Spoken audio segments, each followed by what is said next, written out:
please subscribe and don't forget to press the bell icon to get notified whenever we upload a new video.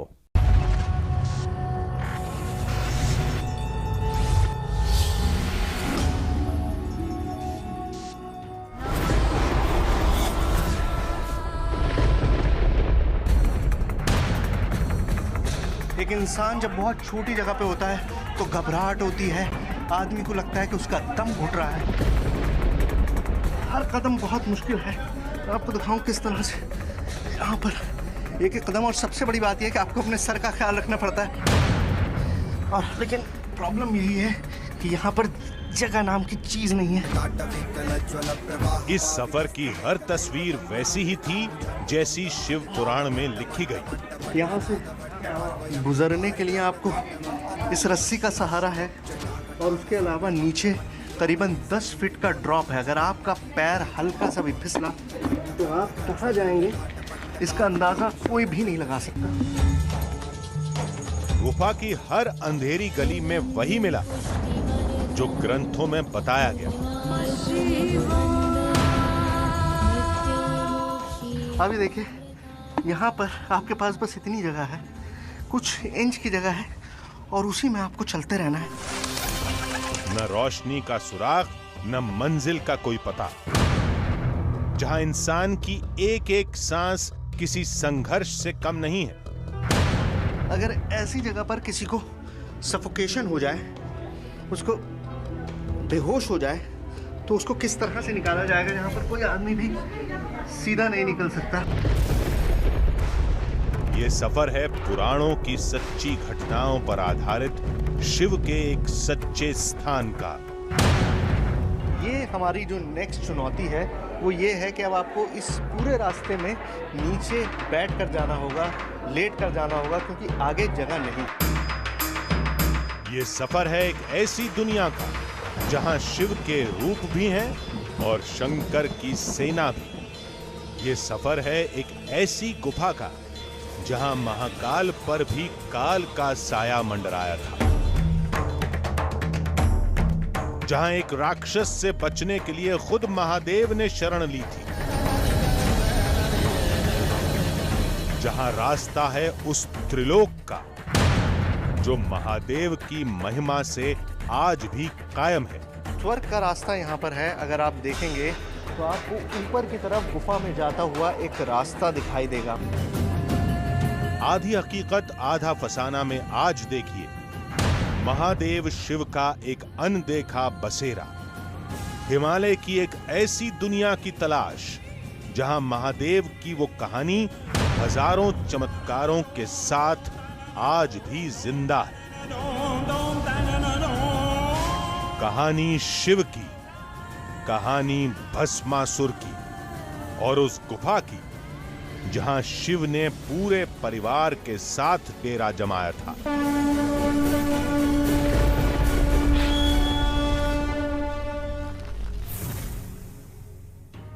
ये गुफा जम्मू में है, वो भी माता वैष्णो देवी के दरबार से सिर्फ 70 किलोमीटर दूर।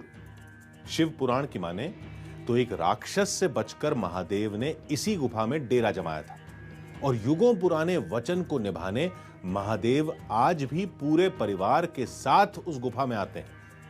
जब महादेव प्रकट होते हैं तो गुफा में कुछ अद्भुत निशानियां भी मिलती हैं। इस गुफा से जुड़ा एक और दावा भी है। हमें बताया गया कि शिव खोड़ी की उस गुफा में 2 कंदराएं हैं, एक सीधे स्वर्गलोक तक जाती है तो दूसरी अमरनाथ तक। लोग कहते हैं कि आज तक जिस किसी ने भी उन रास्तों पर जाने की कोशिश की वो वापस नहीं आया।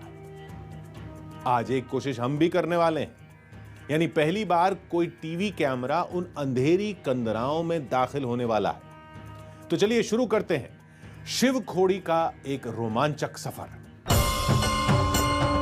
दावा है कि उस शिवलोक में भोले शंकर के साथ 33 करोड़ देवी देवताओं का वास है, जिसके सबूत भी अंदर मौजूद हैं। किसी एक शिव धाम से जुड़े एक साथ इतने सारे रहस्यों के बारे में तो हम भी नहीं जानते थे, लिहाजा हमने शिव पुराण की शरण ली, जहां से पता चला कि जम्मू के पास ऐसी ही एक गुफा है जिसे शिव खोड़ी के नाम से जाना जाता है। ऐसे अनजाने, अनदेखे और अनसुने शिवलोक की पहेली सुलझाने के लिए हम अपने सफर पर निकल पड़े। और इस बार हमारी मंजिल थी दिल्ली से 750 किलोमीटर दूर जम्मू का रणसू, जहां से शिवखोड़ी गुफा काफी करीब है।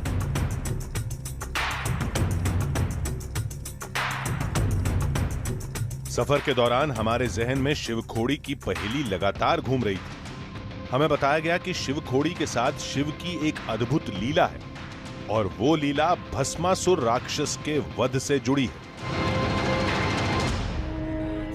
जय शिवशंकर, जय भोलेनाथ। पुराणों के मुताबिक एक बार वृगासुर नाम के राक्षस ने भगवान शंकर को खुश करने के लिए घनघोर तपस्या की। जय भोलेनाथ, जय शिवशंकर, जय भोलेनाथ, जय। वृगासुर की तपस्या से खुश होकर भगवान शंकर ने उसे भस्मासुर का नाम देते हुए उसके हाथों में अग्नि शक्ति दे दी। मेरे हाथों को ऐसी शक्ति दीजिए कि मैं जिससे चाहूं भस्म कर सकूं। तथास्तु। हम तुम्हें भस्म करने की शक्ति प्रदान करते हैं। आज से तुम्हारा नाम भस्मासुर के नाम से प्रख्यात होगा। ये शक्ति पाने के बाद भस्मासुर जिसके सिर पर हाथ रखता वो अग्नि में स्वाहा हो जाता था। अपने हाथों से दूसरों को जलाने की शक्ति हासिल होते ही भस्मासुर के अत्याचार से पृथ्वी पर हाहाकार मच गया।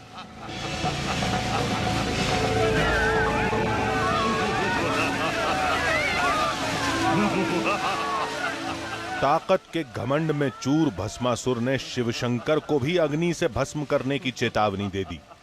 आंखें न दिखाओ शिवशंकर, इसी समय पार्वती को हमारे सामने प्रकट करो, नहीं तो तुम्हारे दिए हुए वरदान की शक्ति से तुम्हें ही भस्म कर देगी।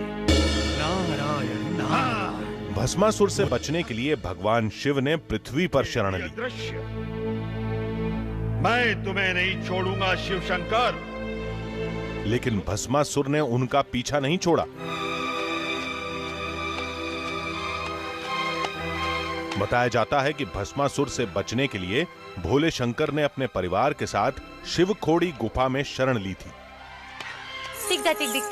उधर भगवान विष्णु ने मोहिनी का रूप लेकर भस्मासुर को नृत्य सिखाने के बहाने उसके सिर पर उसका ही हाथ रखवा दिया।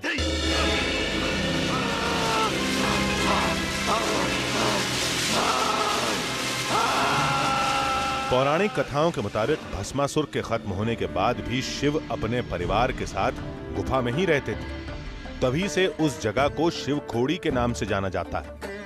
देवताओं में हड़कंप मच गया, भगवान भोलेनाथ कहाँ चले गए। उसी समय भगवान विष्णु ने अपना सुदर्शन चक्कर छोड़ा, तो यहाँ पर सुदर्शन चक्कर का अंदर निशान है।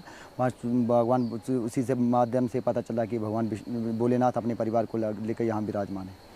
उसी के साथ में समस्त 33 कोटि देवी देवता भी यहाँ पर आकर विराजमान, जिसमें कामधेनु गाय आगे आगे आए और भगवान भोलेनाथ पर उन्होंने सर्वप्रथम दुग्ध धारा से अभिषेक किया। यानी पौराणिक कथाओं के मुताबिक शिवखोड़ी के तार समस्त देवलोक से जुड़ते हैं। हम अपने सफर पर लगातार आगे बढ़ते जा रहे थे। उस रहस्यमय शिवालय और हमारे बीच का फासला लगातार कम होता जा रहा था और अब हम उस जगह पहुंचने वाले थे जिसे शिवखोड़ी से जुड़ा पहला साक्ष्य बताया जाता है। इस जगह का नाम है रणसू। ये छोटा सा गांव शिवखोड़ी से बेहद करीब है। रणसू के नाम और जगह का शिवखोड़ी के रहस्य से गहरा नाता है। बताते हैं कि रणसू में ही भगवान शिव और भस्मासुर में भयंकर युद्ध हुआ था। कटरा से हम रणसू पहुंच चुके हैं और अगर आप इस नाम पर जरा गौर देंगे तो आपको इस नाम का ताल्लुक सीधा भगवान शिव और भस्मासुर की उस लड़ाई से मिल जाएगा जो यहाँ पर हुई थी। वो लड़ाई हुई थी, रण हुआ था, इसी वजह से इस जगह का नाम है रणसू। और रणसू ही वो जगह है जहाँ से अब आगे हमको शिवखोड़ी की तरफ जाना है। रणसू से शिवखोड़ी की दूरी केवल 6 किलोमीटर है और चंद पलों के बाद हम अपनी मंजिल के सामने खड़े थे। शिवखोड़ी गुफा का मुख्य द्वार हमारे सामने था। तो लंबा सफ़र था, मुश्किल सफ़र था। दिल्ली से 750 किलोमीटर दूर शिव खोड़ी हम पहुंच चुके हैं और यहाँ से आगे गाड़ी नहीं जाती। ये मेन गेट है, शिवम द्वार, आपने देखा होगा ऊपर लिखा हुआ है। यहाँ से आगे गाड़ी नहीं जाती है। अब यहाँ से आगे जो भी सफ़र है पैदल का है। करीबन 4 किलोमीटर का रास्ता है इस मेन गेट से लेकर शिव खोड़ी गुफा तक, जहाँ आपको पैदल जाना होता है, खच्चर पे जाना होता है। तो देखते हैं, अंदर जाते हैं, देन लेट्स सी कि हम अपनी जर्नी कैसे शुरू करते हैं। आइए। मुख्य द्वार से अंदर घुसते ही हमारे कदम तेजी से शिवखोड़ी गुफा की तरफ बढ़ने लगे, लेकिन अंदर आस्था की एक बड़ी पहेली हमारा इंतजार कर रही थी, जिसके बारे में किसी ने नहीं बताया था। उसके बारे में हमने कहीं पढ़ा भी नहीं था। भगवान शिव की धरती पर रहस्य की इस नई पहेली ने शिवखोड़ी से जुड़े हमारे रोमांच को और बढ़ा दिया। आधी हकीकत आधा फसाना। एक युगों पुरानी गुफा और उस गुफा में पूरे शिव परिवार के एक साथ प्रकट होने का दावा। हमारे लिए यह सब कुछ सिर्फ किस्से कहानियों जैसा था, लेकिन जो लोग उस गुफा में जा चुके हैं वो एक दूसरी ही कहानी बताते हैं। कहते हैं कि जिस वक्त महादेव उस गुफा में प्रकट होते हैं, उस वक्त गुफा के भीतर कुछ अद्भुत घटनाएं भी घटती हैं। लोगों ने बताया कि उस गुफा का कुछ हिस्सा भक्तों के लिए खोला गया है, लेकिन एक बड़ा हिस्सा ऐसा भी है जहां आज तक कोई नहीं जा पाया। यानी काम थोड़ा मुश्किल है, लेकिन पुराणों की एक दिलचस्प कहानी के लिए हमें इतना जोखिम तो उठाना ही होगा। इस अद्भुत शिवधाम से जुड़े हर रहस्य की हमने पड़ताल की। पड़ताल में क्या सामने आया ये हम आपको बताएंगे, लेकिन इसके लिए अपने सफर को थोड़ा पीछे से शुरू करते हैं, शिवखोड़ी के मेन गेट से।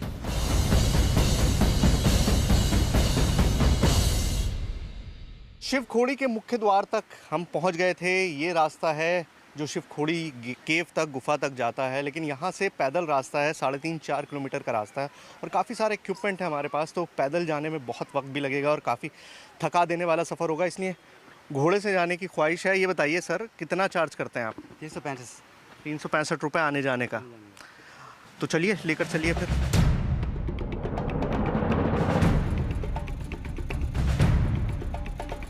तो हॉर्स राइडिंग आपने बीच पे या घूमने कहीं गए होंगे तो की होगी, लेकिन ये चढ़ान बहुत है और इसीलिए हॉर्सेस भी बहुत स्टेबल, छोटे कद के घोड़े इस्तेमाल किए जाते हैं, क्योंकि बहुत स्टेबिलिटी की ज़रूरत होती है।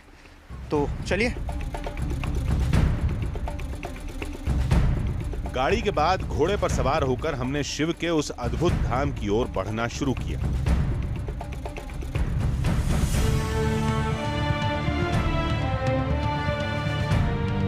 पूरा इलाका हरियाली से भरा था और झरनों से बहता पानी आंखों को सुकून दे रहा था।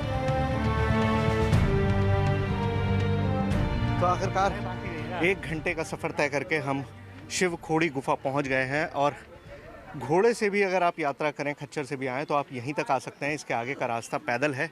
तो चलिए आगे का रास्ता तय करते हैं। मुश्किल है बट करते हैं, आइए।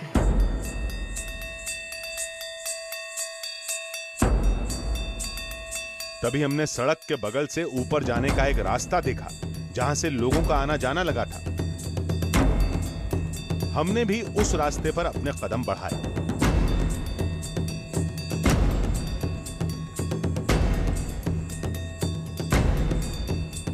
थोड़ी देर में खुद को एक नदी के सामने पाया।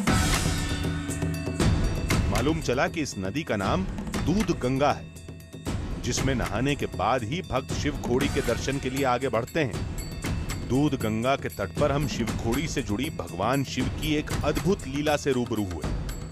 दूध की गंगा, जैसे मैं कहूँगा कि दूध का अभिषेक भगवान जी की पिंडी के ऊपर, भगवान जी के शिवलिंग जो वहाँ पे आप शंभू के रूप में विराजमान है, वहाँ पे उनका अभिषेक होता है।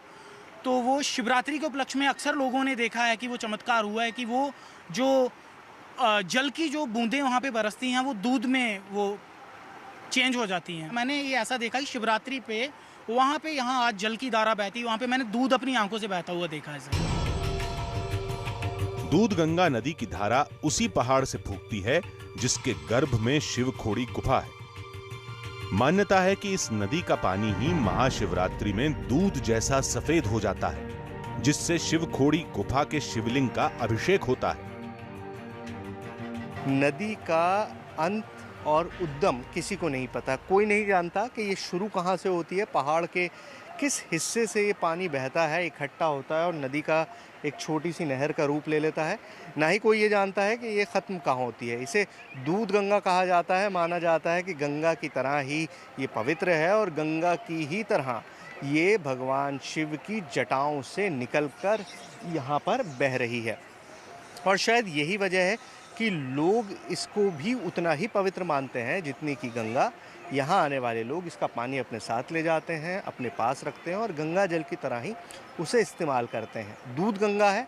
अब आपने एक कहानी और भी सुनी थी कि जब वहाँ पर जल अभिषेक होता है सावन में, तो वो पानी की बजाय वो दूध का हो जाता है। अब उसका इस नदी से क्या ताल्लुक़ है, क्योंकि अगर अब मैं आपको इस नदी का जल दिखाऊं तो इस नदी का जल बिल्कुल भी वाइट नहीं है, नॉर्मल पानी की तरह बिल्कुल साफ़ शफाफ पानी है। आपको नीचे पत्थर दिखाई दे रहे होंगे, सफ़ेद नहीं है, लेकिन फिर भी इसको दूध गंगा कहा जाता है।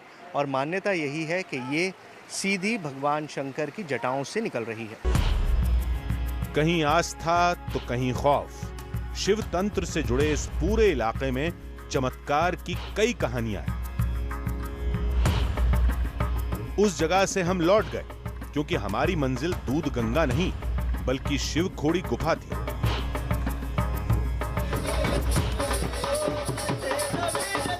शिव खोड़ी जाने वाले रास्ते पर भक्तों का काफिला आगे बढ़ता जा रहा था, लिहाजा हम भी गुफा की तरफ बढ़ने लगे। शिव खोड़ी जाने के रास्ते में इन लाल चुनरियों को देखकर माता वैष्णो देवी धाम की याद आ गई।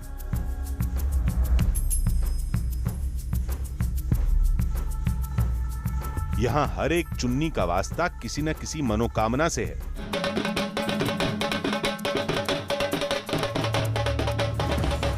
ढोल की आवाज ने हमें बता दिया कि हम शिव खोड़ी गुफा पहुंच चुके थे।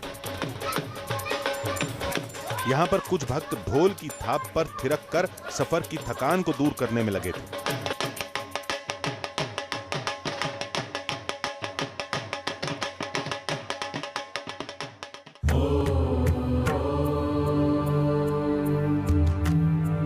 इसके बाद वो अलौकिक और अद्भुत शिव खोड़ी गुफा हमारे सामने थी, जहां का नजारा दिव्य था।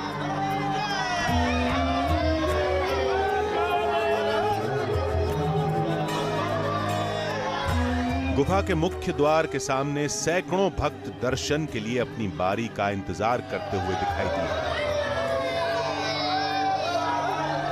भगवान शिव से जुड़ी आस्था का रंग सबके चेहरे से झलक रहा था। कोई अपने पैरों पर खड़ा था तो कोई दूसरों के कंधों पर सवार होकर बाबा के दरबार में हाजिरी लगाने पहुंचा था।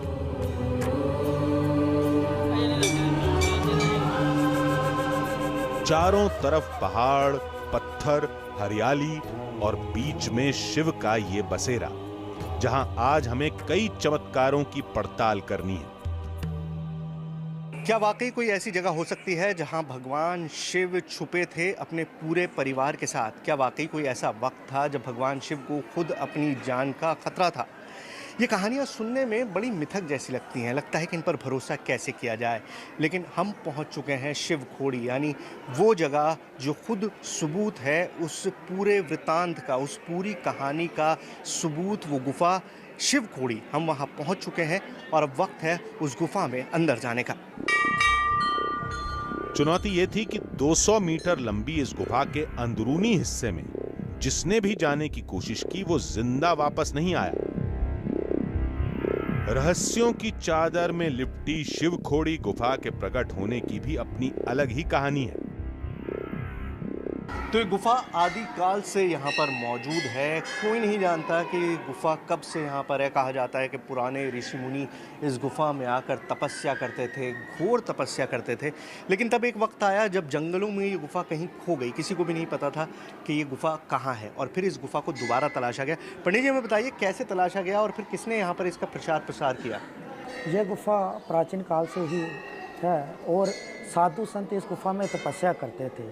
और जो इस गुफा में महंत रमेश गिरी जी थे, जो 1967 में यहाँ पर आए थे और 2007 में उन्होंने समाधि ली थी, उनके समय में यहाँ पर इस गुफा का अधिक प्रचार हुआ था और उन्होंने यहाँ पर 50 वर्ष तपस्या की, बहुत सिद्ध पुरुष थे।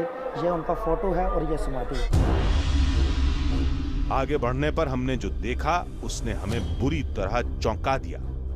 गुफा में अंदर घुसते ही हमारे ठीक सामने करीब 10 फुट ऊंची एक भव्य आकृति थी। देखने में लगा कि कई सांपों ने एक साथ फन निकाल लिए हैं। गुफा में एंटर करते ही जो सबसे पहली चीज आपको दिखाई देती है वो ये शेप है। क्या है पंडित जी? ये शेषनाग जी मुख्य द्वार में पिंडी रूप में विराजमान है। तो ये कथा है कि जब भस्मासुर भोले बाबा जी को ढूंढने आया था तो शेषनाग जी पहरेदार रूप में, पिंडी रूप में यहाँ पर विराजमान हो गए थे। तो ये शेषनाग जी पिंडी रूप में विराजमान है। अच्छा, तो जब भस्मासुर ढूंढने आया था तब वो यहाँ पर विराजमान हो गए थे। क्या रास्ता रोकने की कोशिश की थी, क्या किया था, या छुपाने की कोशिश की थी? ये तो भगवान भोले शंकर जी गुफा में विराजमान थे, तपस्या में थे, तो भस्मासुर उनको ढूंढ रहा था। तो शेषनाग जी मुख्य द्वार पर विराजमान थे कि अगर वो आएगा तो वो उसको अंदर नहीं जाने देंगे। तो शेषनाग आकृति नुमा पत्थर के ऊपर कुछ कबूतर बैठे थे। इस अंधेरी गुफा में इन कबूतरों की मौजूदगी कोई सामान्य घटना नहीं है। एक और सरप्राइजिंग चीज है जो मुझे बताया गया, मुझे नहीं पता कितने लोग इससे इत्तेफाक रखेंगे। आपको कबूतर इस पूरे इलाके में कहीं दिखाई नहीं देते और लोगों की मान्यता यह है कि कबूतर सिर्फ इस गुफा में मिलते हैं। अब भी आप देखेंगे तो ऊपर आपको बहुत सारे रॉक पिजन्स दिखाई देंगे। इनको साइंटिफिक भाषा में रॉक पिजन्स कहते हैं, यहाँ पर हम इनको नॉर्मल आम कबूतरों कहते हैं। तो ये कबूतर इस गुफा में मौजूद हैं और कहा ही जाता है कि इस पूरे इलाके में कबूतर आपको कहीं पर भी नहीं मिलेंगे सिवाय इस गुफा के। इसी गुफा में कबूतर हैं। क्यों है ये कोई नहीं जानता, कब से हैं ये भी किसी को नहीं पता, लेकिन हर किसी ने, जब से लोगों ने यहाँ पर आना शुरू किया है, कबूतरों को यहाँ पर देखा है। इनकी पॉपुलेशन स्टेबल रहती है, कम ज़्यादा नहीं होती ज़्यादा, और इतने ही कबूतर यहाँ पर रहते हैं। तो शेषनाग आपने देख लिया, मतलब वो जो विराजमान थे गेट पर एक द्वारपाल की तरह, पहरेदार की तरह रक्षा कर रहे थे। और अब हम आगे की तरफ चलते हैं। अभी तो हमने शिवखोड़ी गुफा में ठीक से कदम भी नहीं रखा था कि दो चमत्कारों से आमना सामना हो गया। अभी तो आगे एक लंबा सफर तय करना है। कई सवालों के जवाब तलाशने हैं। क्या गुफा के अंदर हमें वो चिन्ह मिले जिनकी वजह से शिवखोड़ी को भगवान शिव का बसेरा कहा जाता है? आखिर इस गुफा में ऐसा क्या है जो इसे रामायण से भी जोड़ता है और महाभारत से भी? क्या वाकई इस गुफा के किसी कोने में स्वर्ग जाने का रास्ता आज भी है? आधी हकीकत आधा फसाना। शिवखोड़ी गुफा की अनजान दुनिया में हम पहुंच तो गए थे, लेकिन अंदर के सफर में कई ऐसे मोड़ आए जिनकी हमने कल्पना भी नहीं की थी। अभी हमें कई ऐसे रहस्यों की पड़ताल करनी थी जिन्हें सुनकर ही हैरत होती है। बताया जाता है कि इस शिवधाम में रामायण के भी निशान मिलते हैं और पौराणिक कथाओं का एक सिरा इसे महाभारत से भी जोड़ता है। मान्यता है कि जब भस्मासुर राक्षस से बचने के लिए शिव ने गुफा में बसेरा जमाया था, तब उनसे मिलने खुद भगवान राम पहुंचे थे। जाहिर है सुनने में ये सारी बातें हकीकत कम, फसाना ज्यादा लगती हैं, लेकिन दावा है कि उस शिव लीला से जुड़ी निशानियां वहां आज भी मौजूद हैं।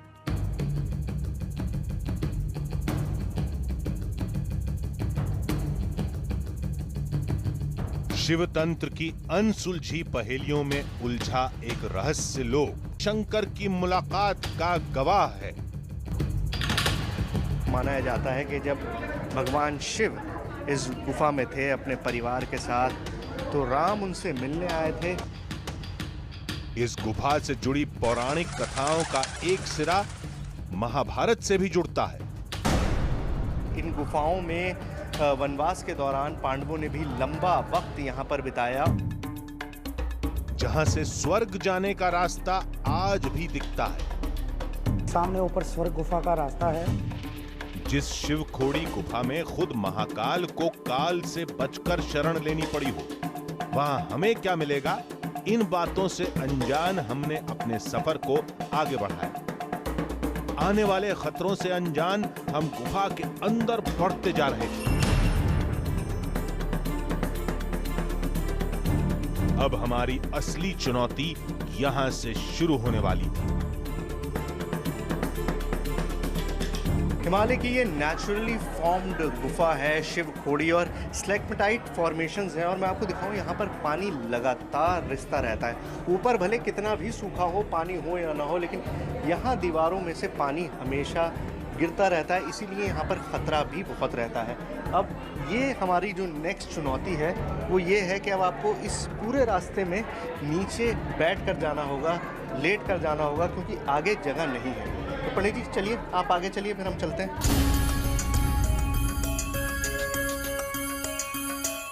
2 कदम पर ही पहली चेतावनी मिल गई।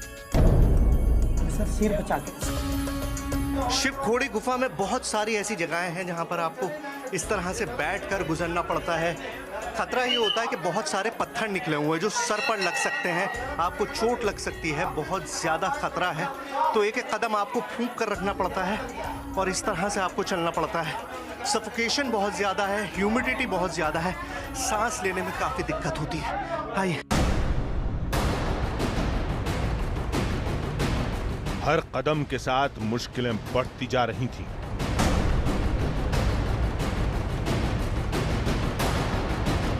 तो कितना मुश्किल है शिव खोड़ी में गुफा में चलना, मैं आपको दिखाऊं। अब ये वो जगह है जहां से आप ऐसे सीधे होकर भी नहीं जा सकते, आपको तिरछा शरीर करके जाना पड़ेगा। और ऐसे में घबराहट होती है, क्लस्ट्रोफोबिया आपने सुना होगा। एक इंसान जब बहुत छोटी जगह पे होता है तो घबराहट होती है, आदमी को लगता है कि उसका दम घुट रहा है। तो यहाँ पर उसी तरह की जगह है, पैनिक अटैक आ सकते हैं। और ये देखिए, यहाँ पर आप बिल्कुल नहीं चल सकते, आप पत्थरों से पूरी तरह से जुड़ कर चलते हैं।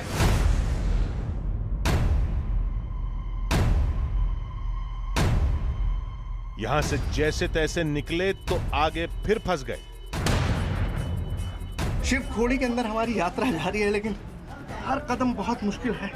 आपको दिखाऊं किस तरह से यहाँ पर एक एक कदम। और सबसे बड़ी बात यह है कि आपको अपने सर का ख्याल रखना पड़ता है। पंडित जी, आपको तो आदत है, लेकिन बहुत मुश्किल है यहाँ पे चलना। बहुत ध्यान से चलना पड़ता है। हाँ, काफी बार चोट लग भी जाती है। हाँ, लोग चोट खाते हैं, काफी बार लग जाती है। हाँ, और क्योंकि यहाँ पर सांस भी घुटता है, सांस का तो दिक्कत होती है, सांस की दिक्कत होती है। लोग यहाँ से वापस भी चले जाते हैं। हाँ, चलिए आगे चलिए। अब आगे जो था वो रोंगटे खड़े कर देने वाला था।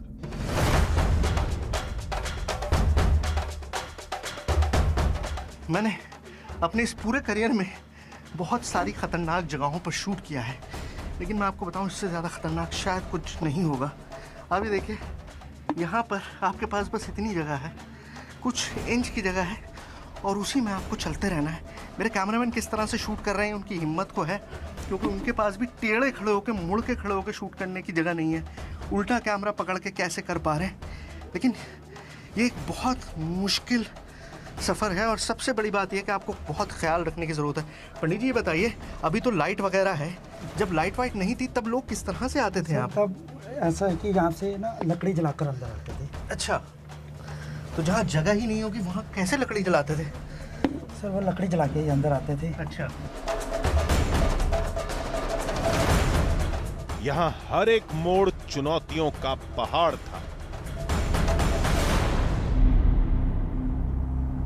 शिव खोड़ी की ये गुफा खतरनाक क्यों है,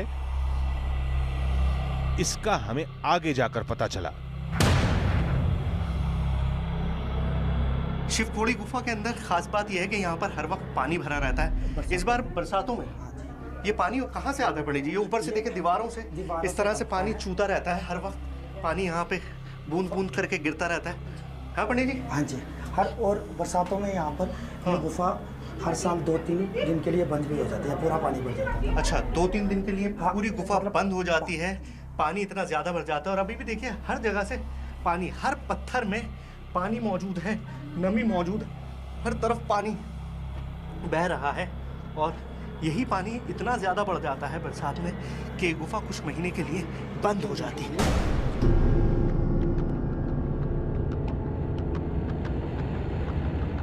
शिव खोड़ी में हम उस जगह के काफी करीब थे जहां भगवान शिव से जुड़े चिन्ह मिलने का दावा किया जाता है। शिव खोड़ी गुफा के हम उस आखिरी हिस्से तक पहुंचने वाले हैं जहां पर कहा जाता है कि भगवान शिव खुद विराजमान है। और यहाँ पर आप देख सकते हैं कि पानी की एक्टिविटी बहुत ज़्यादा है। पानी की बूंदें, सांस लेने में बहुत ज़्यादा दिक्कत हो रही है। कुछ ही पलों में हम शिवखोड़ी गुफा के गर्भगृह में थे, जहां शिव भक्ति का सागर उमड़ रहा था।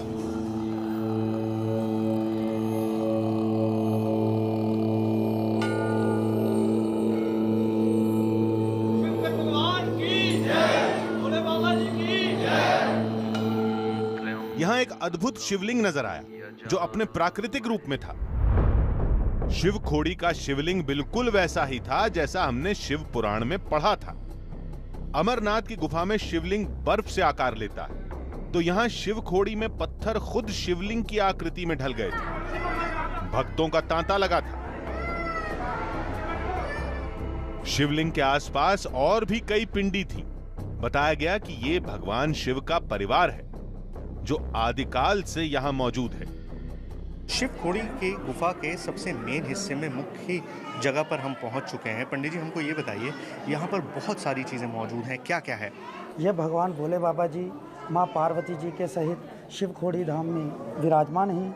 ये भगवान भोले बाबा जी की पिंडी है, ये उनका आसन है नीचे जी। ये पूरा आसन भोले बाबा जी का और ये माँ पार्वती जी का आसन। तो ये भगवान भोले बाबा जी हैं और माँ पार्वती जी इनके साथ इनकी पीठ के पीछे शक्ति रूप में विराजमान है। अच्छा, ये इस पिंडी के पीछे मौजूद है। माँ पार्वती जी की पिंडी है। हाँ। शिव शक्ति रूप अर्धनारीश्वर रूप में हाँ। भगवान भोले बाबा जी अपने आसन पर विराजमान है। अच्छा, और ये जो बहुत सारे छोटे छोटे हाँ समस्त 33 कोटि देवी देवता भोले जी की आराधना में पूजा में विराजमान 33 कोटि देवी देवताओं के दर्शन हैं। 33 करोड़ देवी देवता हैं यहाँ पर, जिनकी बात कही जाती है कि इस गुफा में 33 करोड़ देवी देवता हैं। तो आप देख सकते हैं कि यहाँ पर छोटे छोटे ये समस्त पिंडियाँ हैं। तो एक चिन्ह है, निशान है, मूर्तियाँ हैं, इनको आप कुछ भी कह सकते हैं। और ये वो 33 करोड़ देवी देवता हैं जो यहाँ पर मौजूद हैं। इन 33 करोड़ देवी देवताओं के पास ही एक और पिंडी है। भोले बाबा जी के पुत्र स्वामी कार्तिकेय जी। अच्छा, ये कार्तिकेय जी पिंडी रूप में विराजमान है। अच्छा, तो ये पूरा परिवार अभी नहीं हुआ? भगवान ये गजानन गणेश जी हैं। गणेश जी बाकी थे। हाँ, तो ये गणेश जी पिंडी रूप में विराजमान है। इन पत्थरों में एक नहीं बल्कि शिव से जुड़ी चमत्कार की कई कहानियां दबी हैं। हमें बताया गया कि त्रेता युग में गुफा के इन पत्थरों से दूध निकलता था और उसी दूध से शिवलिंग का अभिषेक होता था। लेकिन कलयुग शुरू होते ही पत्थरों से दूध निकलना बंद हो गया। आज दूध की जगह पानी निकलता है, जिसे लोग चमत्कार मानते हैं। आप ऊपर देखेंगे तो ये पूरा एक जाल सा दिखाई देगा, जिसके बारे में कहा जाता है कि ये जाल गंगा है। और कहा यह जाता है कि पहले यहाँ पर पुराने समय में, सतयुग में, त्रेता युग में ये जो अभिषेक हुआ करता था ये दूध से हुआ करता था। अब कलयुग है तो अब पानी टपकता है। लेकिन ये पानी 12 महीने चलता है। 12 महीने लगातार ये पानी चलता रहता है। 12 महीने लगातार पानी चलता रहता है। लेकिन एक वक्त था जब दूध की बूंदें गिरती थी। तो ये कहा गया है, बताते हैं लोग, बताते हैं कि यहाँ से ये महात्मा रमेश गिरी जी की हमने समाधि के दर्शन किए थे। वो भी बताते थे कि यहाँ से पहले प्राचीन दूध ही का ही अभिषेक होता है। भगवान शिव का पूरा परिवार, पत्थरों से निकलती दूध की धारा और 33 करोड़ देवी देवताओं का वास। शिवखोड़ी के इस गर्भगृह से चमत्कार की कई अद्भुत कहानियां जुड़ी हैं। अब इससे आगे जो हमें दिखाई दिया, ऐसा हमने आज तक न देखा था, न कभी सुना था।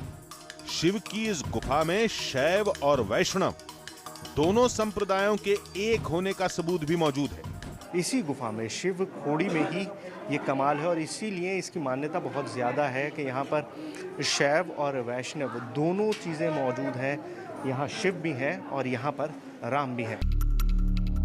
बताया जाता है कि जब भगवान शिव ने कैलाश पर्वत को छोड़कर शिवखोड़ी को अपना बसेरा बना लिया, तो उनके पीछे पीछे पूरा देवलोक इस गुफा में पहुंच गया था। कहते हैं पौराणिक काल में स्वर्ग से एक रास्ता इस गुफा तक आता था। आपके सामने जो रास्ता है वो सीधा स्वर्ग की तरफ जाता है। वो स्वर्ग का रास्ता है। अपने आप में चौंकाने वाली बात है, अचंभित कर देने वाली बात है कि धरती से कोई रास्ता हो सकता है जो स्वर्ग की तरफ जाता हो। लेकिन यकीनन ये रास्ता है और यहाँ पर देवी देवता आते रहे हैं। ये बातें दर्ज हैं शास्त्रों में, पुराणों में, और ये कहीं सुनी बात नहीं है, ये लिखी हुई बात है जिस पर आज से नहीं हज़ारों सालों से लोग भरोसा करते आए हैं, हज़ारों सालों से लोग इस बात को मानते आए हैं। अब आप कहेंगे कि अगर जा सकते हैं तो हम जा क्यों नहीं रहे? हम इसलिए नहीं जा रहे क्योंकि युग बदल चुका है। त्रेता युग में बात अलग थी, सतयुग में बात अलग थी, अब कलयुग है, और कलयुग में कोई भी शायद इस लायक नहीं है जो इस रास्ते से जा सके। जो कोशिश करता है वो गायब हो जाता है, कभी नज़र नहीं आता। वो स्वर्ग पहुंचता है या नर्क ये नहीं पता, लेकिन यहाँ से ये रास्ता है और ये बात हर आदमी यहाँ पर मानता है। अब इतना सब देखने के बाद हमें लगा कि एक गुफा के अंदर और कितने चमत्कार होंगे। एक साथ इतनी कहानियों की पड़ताल हमने कभी नहीं की थी, लेकिन सबसे बड़े रहस्य का खुलना तो अभी बाकी था। यह सुनकर हम हैरत में पड़ गए कि शिवखोड़ी गुफा का एक रास्ता अमरनाथ तक जाता है। इसके पीछे की मान्यता यह है कि देवताओं के मनाने के बाद भगवान शिव ने इसी गुफा से अमरनाथ की तरफ प्रस्थान किया था। कहते हैं शिव के वो पद चिन्ह आज भी गुफा में मौजूद हैं। पीछे ये रास्ता है जिसके बारे में कहा जाता है कि ये सीधा अमरनाथ की तरफ जाता है। पंडित जी, मुझे ये बताइए कि ये अमरनाथ का रास्ता है जैसा कहा गया है?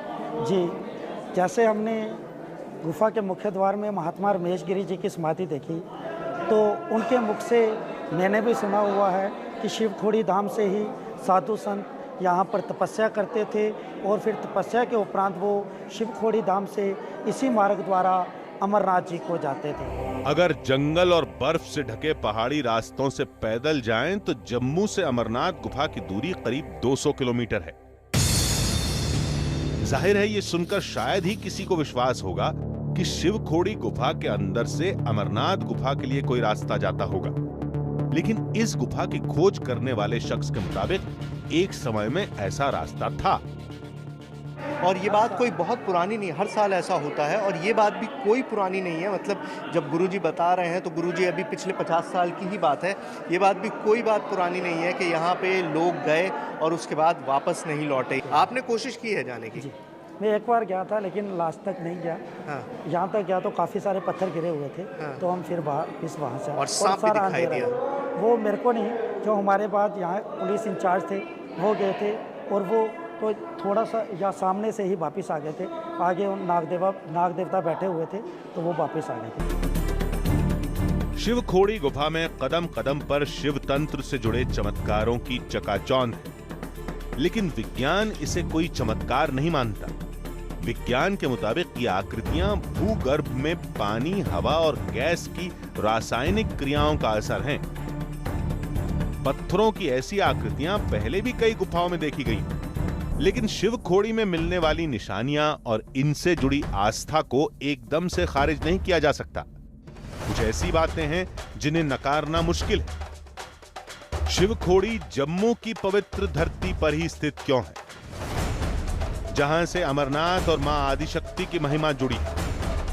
यहां भस्मासुर और भगवान शिव की युद्ध की निशानियां कैसे मिलती हैं? जिन रास्तों पर आज चलना मुश्किल है, उस गुफा के काफी अंदर सदियों पुराना पत्थर से बना प्राकृतिक शिवलिंग कैसे है?